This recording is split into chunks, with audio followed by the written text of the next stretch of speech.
பிரச்சாரமும் செய்து வருகின்றோம். அன்பிற்குரிய சகோதரர்களே, ஏகத்துவ பிரச்சாரம் செய்து வரக்கூடிய நம்முடைய தமிழ்நாடு தௌஹீத் ஜமாத்தை பற்றி சமீப காலங்களில் பல்வேறு விதமான தவறான விமர்சனங்கள் பிரச்சாரம் செய்யப்பட்டு வருவதை தாங்களாம் அறிவீர்கள். அதிலும் குறிப்பாக சில நாட்களுக்கு முன்பாக தௌஹீத் ஜமாத்தோடு தொடர்பு இருந்தவர்கள், தௌஹீத் ஜமாத்துடைய பிரச்சாரங்களை பாராட்டியவர்கள் இன்றைக்கு நம்முடைய ஜமாத்தை பற்றி பல அவதூறான பிரச்சாரங்களை செய்து வருவதை பார்க்கின்றோம். அதிலும் குறிப்பாக தமிழ்நாடு தௌஹீத் ஜமாத்துடைய மாநில தலைவர் சகோதரர் பிஜே அவர்களுடைய திருக்குர்ஆன் மொழிபெயர்ப்பை பற்றி, அதில் கூறப்பட்டுள்ள கருத்துக்களை பற்றி பலவிதமான குற்றச்சாட்டுகளையும் விமர்சனங்களையும் எடுத்து வைப்பதை பார்க்கின்றோம். அன்பிற்குரிய சகோதரர்களே, இன்றைக்கு இந்த தௌஹீத் ஜமாத்தினுடைய இந்த கருத்துக்களை பற்றி, திருக்குர்ஆன் மொழிபெயர்ப்பில் கூறப்பட்டுள்ள அந்த செய்திகளை பற்றி, விமர்சனம் செய்யக்கூடியவர்களின் நிலைகளை பற்றி நாம் ஆராயும் பொழுது இவர்கள் உண்மையாக ஆய்வு செய்யவில்லை என்பதை நாம் தெளிவாக விளங்கிக் கொள்ள முடிகின்றது. ஏதோ ஒரு தனிநபர் மீது கொண்டுள்ள குரோதத்தின் காரணமாக, வெறுப்புணர்வின் காரணமாக பல்வேறு விதமான குற்றச்சாட்டுகளை ஆய்வு செய்யாமல் அந்த மொட்டத்தரையா குட்டையில விழுந்தான் சொல்லுவாங்க பாருங்க, அந்த மாதிரி ஒரு விமர்சனத்தை எடுத்து வைப்பதை நாம் காண முடிகின்றது. அதிலும் குறிப்பாக ஜித்தாவில் உள்ள சகோதரர் முஜிபுர் ரஹ்மான் உமரி என்பவர் பிஜே அவர்கள் நம்முடைய தௌஹீத் ஜமாத் சொல்லக்கூடிய சில கருத்துக்களை பற்றி அவர் சில விமர்சனங்களை செய்திருக்கின்றார். அவருடைய விமர்சனத்தை நாம் பார்க்கும் பொழுது இவர் ஆய்வு செய்வதற்கு தகுதியற்றவர் என்பதை எந்த விதமான ஆய்வும் இல்லாமல் தன்னுடைய கருத்துக்களை பதிவு செய்திருப்பதை நாம் பார்க்கின்றோம். சமீபத்தில் ஜித்தாவில் இவர் பேசிய சில சீடிக்கள் தமிழ்நாடு தௌஹீத் ஜமாத் மாநில தலைவரின் மூலமாக எங்களுக்கு அனுப்பி வைக்கப்பட்டது. இவர் பேசிய கருத்துக்கள் சரியானவைதானா என்று பார்க்குமாறு எங்களுக்கு தௌஹீத் ஜமாத்தின் மூலம் எங்களுக்கு சொல்லப்பட்டது. நாங்கள் அவர் பேசிய கருத்துக்களை பார்த்தோம்.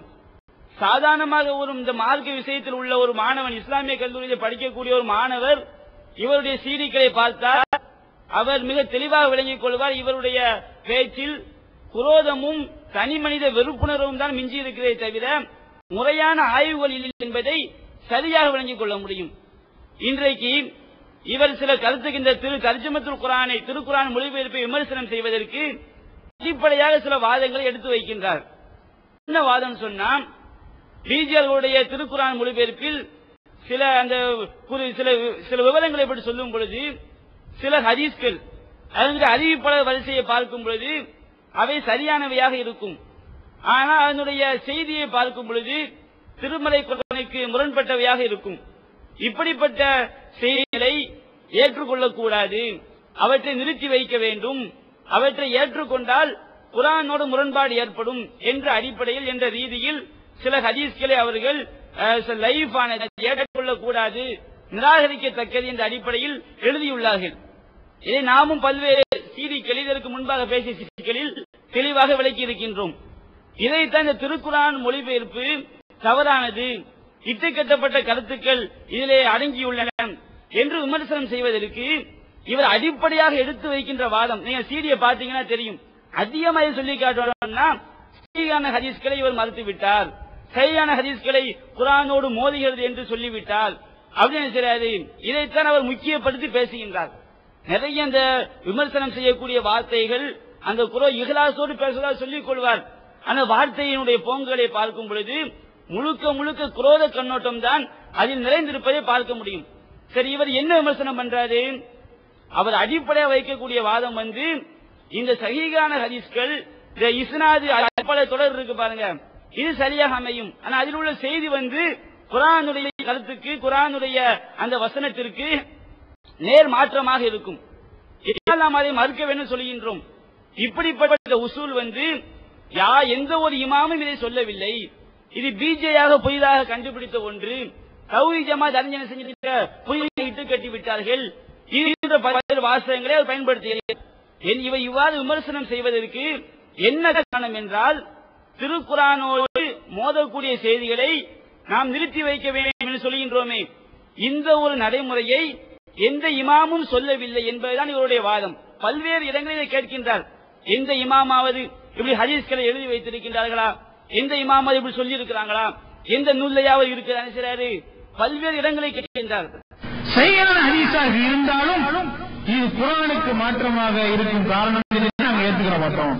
குர்ஆனுக்கு மாற்றமாக இருக்கும் காரணத்தினால நாங்கள் என்ன செய்ய மாட்டோம், ஏற்றுக்கிற மாட்டோம் அப்படிங்கறது ஒரு புதிய அளவுகோலை வச்சிருக்கிறாங்க. நம்ம கேள்வி என்னன்னா, இந்த அளவுகோல் இன்றைக்கு என்னமோ புகாரி இமாம் நேற்று தான் தொகுத்து சகோதரர் பிஜே அவங்க கையில கொடுத்துட்டு போயிட்டாங்கிற மாதிரியா? இதே இல்ல, 14 நூற்றாண்டுகளாக 12 நூற்றாண்டுகளாக இருந்துகிட்டு இருக்குது. இந்த நிலையில இந்த ஹதீஸ் கலையில எல்லாம் தொகுக்கப்பட்டிருக்கிற ஒரு நிலையில இதுவரைக்கும் நீங்க எந்த ஹதீஸ் கலையை பின்பற்றிட்டு இருக்கிறீங்களோ அந்த ஹதீஸ் கலையில ஒரு ஹதீஸில் இருப்பதற்கு இது போன்ற ஒரு விதி இருக்கிறதா?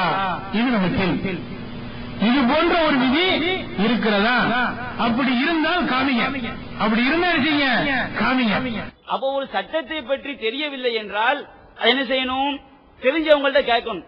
அல்லாஹ் சொல்லி காட்டுறான், ஃபஸ்அலு அஹ்ல ஸிக்ரி இன் குன்தும் லா தஅலமூன். நீங்க அறியாதவர்களாக இருந்தால் அறிந்தவர்களிடம் கேளுங்க. அல்லாஹ் சொல்லி காட்டுகின்றான். இந்த வசனம் அவருக்கும் தெரியும். அப்போ ஒரு கருத்தை எடுத்து வைக்கின்றோம். அது பற்றி விஷயங்கள் தெரியாவிட்டால் யாருக்கு தெரிந்திருக்கிறதோ அவர்களிடம் கேட்க வேண்டும். இவர் என்ன பண்றாரு? இவராகவே எந்த நூல்லையும் இல்லைன்னு முடிவு பண்ணிக்கொண்டு, இது மார்க்கத்தில் இல்லாத ஒரு விஷயம், எந்த இமாம்களும் சொல்லாத விஷயம் என்று இவராக முடிவு செய்து கொண்டு அதன் அடிப்படையில் செய்றாரு. அதன் அடிப்படையில் விமர்சனங்கள் எடுத்து வைக்கிறார். இவர் எடுத்து வைக்கக்கூடிய இந்த விமர்சனங்கள் சரியானவே தானா? குர்ஆனோடு முரண்படக்கூடிய ஹதீஸ்களை நிறுத்தி வைக்க வேண்டும் என்கின்ற இந்த கருத்தை நாம் மட்டும் முதலாக சொல்கின்றோமா? இதற்கு முன்னால் இமாம்கள், சஹாபாக்கள் இவங்களுடைய வாழ்க்கையில் எல்லாம் இந்த நடைமுறை இருக்கிறதா என்பதை நாம் நிரூபித்து விட்டோம் என்றால் இவர் எவ்வளவு பெரிய ஒரு ஆய்வில் எவ்வளவு பெரிய அடித்தளத்தில் இருக்கின்றார் என்பதை நாம் தெளிவாக விளங்கிக் கொள்ள முடியும். அன்பிற்குரிய சகோதரர்களே, முதலாவதாக நாம் ஒரு அடிப்படை விளங்கிக் கொள்ள வேண்டும். திருமறை குர்ஆனை நாம் படித்து பார்க்கும் பொழுது அல்லாஹ் கலாம் நபிகள் நாயகம் ஸல்லல்லாஹு அலைஹி வஸல்லம் அவர்களுடைய பேச்சுக்களை விட அல்லாஹ் சொல்லி காட்டுகின்றான். நாம் திருமறை குர்ஆன் மட்டும் வஹி என்று சொல்லவில்லை. நபிகள் நாயகம் ஸல்லல்லாஹு அலைஹி வஸல்லம் அவர்கள் ஹதீஸாக நமக்கு போதித்தார்களே, அந்த ஹதீஸ்களும் அல்லாஹ்வின் மூலம் அருளப்பட்ட இறை செய்திதான், இறைவனுடைய வழிகாட்டுதல் பிரகாரம் தான் நபிகள் நாயகம் ஸல்லல்லாஹு அலைஹி வஸல்லம் அவர்கள் சொன்னார்கள் என்றுதான் நாம் நம்பி வருகின்றோம். அதுதான் சரியான நம்பிக்கையும் கூட. அல்லாஹ் கூறுகின்றான், வமா யன்திகு அனில் ஹவா இன் ஹுவ இல்லா வஹ்யுஹா. இந்த முஹம்மது தன்னுடைய மனோ இச்சைப்படி, தன்னுடைய சுய விருப்பப்படி அவர் பேச மாட்டார். அவர் பேசுவது அனைத்தும் அல்லாஹ்விடமிருந்து அறிவிக்கப்படக்கூடிய வஹி செய்திதான் என்று 53வது வசனம், 53வது அத்தியாயம் 4வது வசனத்திலே கூறப்பட்டிருக்கிறது. அவர் நபிகள் நாயகம் ஸல்லல்லாஹு அலைஹி வஸல்லம் அவர்கள் அந்த நமக்கு போதித்த ஹதீஸ்களும் கூட, அவர்களுடைய சொல் செயல் அங்கீகாரம் கூட இறை செய்திதான். இதுல எந்த ஒரு முஸ்லிமும் சந்தேகப்படக்கூடாது. அப்ப அல்லாஹ்வுடைய இறை செய்தியாக இருந்ததென்றால் அதற்கு ஒரு தனித்தன்மை இருக்கிறது. என்ன தனித்தன்மை? அல்லாஹ் சொல்லி காட்டுகின்றான். 4வது அத்தியாயம் 82வது வசனத்தில் அல்லாஹ் கூறுகின்றான், அஃபலா யததப்பருனல் குர்ஆன். அவர்கள் இந்த குர்ஆனை ஆய்வு செய்து பார்க்க வேண்டாமா? வலவ் கான மின் இன்தி கைரில்லாஹி லவஜது ஃபீஹி இக்திலாஃபன் கஸீரா. இந்த குர்ஆன் அல்லாஹ்விடமிருந்து வந்திருந்தால் இதிலே அவர்கள் ஏராளமான முரண்பாடுகளை கண்டிருப்பார்கள். அப்ப அல்லாஹ்விடமிருந்து ஒரு விஷயம் வந்திருந்தது என்றால் அது என்ன இருக்காது? முரண்பாடு இருக்காது என்பது தெளிவான ஒரு விஷயம். அதே போன்று அல்லாஹ் மற்றொரு இடத்தில் சொல்லி காட்டுகின்றான். 41வது அத்தியாயம் 42வது வசனத்தில் அல்லாஹ் கூறும் பொழுது, லா யதீஹில் பாத்திலு மின் பைனி யதைஹி வலா மின் கல்ஃபிஹி. இந்த குர்ஆனுக்கு முன்புறமாக நீங்கள் படித்து பார்த்தாலும் சரி, இந்த குர்ஆனுக்கு பின்னால் உள்ள விஷயங்களை நீங்கள் படித்து பார்த்தாலும் சரி, இதுல தவறான விஷயங்கள் வராது. தன்சீலும் மின் ஹக்கீமின் ஹமீத். இதை புகழுக்குரியவன் ஞானமிக்கவனிடமிருந்து இறக்கப்பட்ட வேதம் என்று அல்லாஹ் சொல்லி காட்டுகிறான். அப்ப அல்லாஹ்விடமிருந்து வந்துள்ளது என்பதற்கு ஆதாரமே அதுல முன்னையும் பின்ன என்ன இருக்காது? முன்னாடி ஒரு கருத்து, பின்னாடி ஒரு கருத்து, முன்னாடி ஒரு விஷயம், பின்னாடி நேர் முரண்பாடு, இப்படி இருக்காது. நாம் மனிதர்கள் எழுதக்கூடிய கருத்துக்கள் வச்சுக்கிறீங்க, நாம் சொல்லக்கூடிய விஷயங்களாக இருந்தது என்றால் கண்டிப்பா முரண்பாடு இருக்கும். அல்லாஹ் அல்லாதவர்களிடமிருந்து வந்துள்ளதாக இருந்தால் அதிலே முரண்பாடு இருக்கத்தான் செய்யும். ஆனா அல்லாஹ்விடமிருந்து வந்துள்ள விஷயம் என்ன செய்யாது, அது முரண்பாடு அல்ல இருக்காது. அப்படி முரண்பாடு இருந்ததென்றால் அது அல்லாஹ்விடமிருந்து வந்துள்ள விஷயமாக எடுத்துக் கொள்ளப்படாது. அவ இந்த அடிப்படையில் நாம் பார்க்கின்றோம்.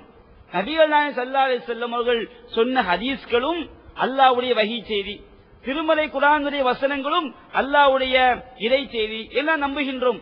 ஆனா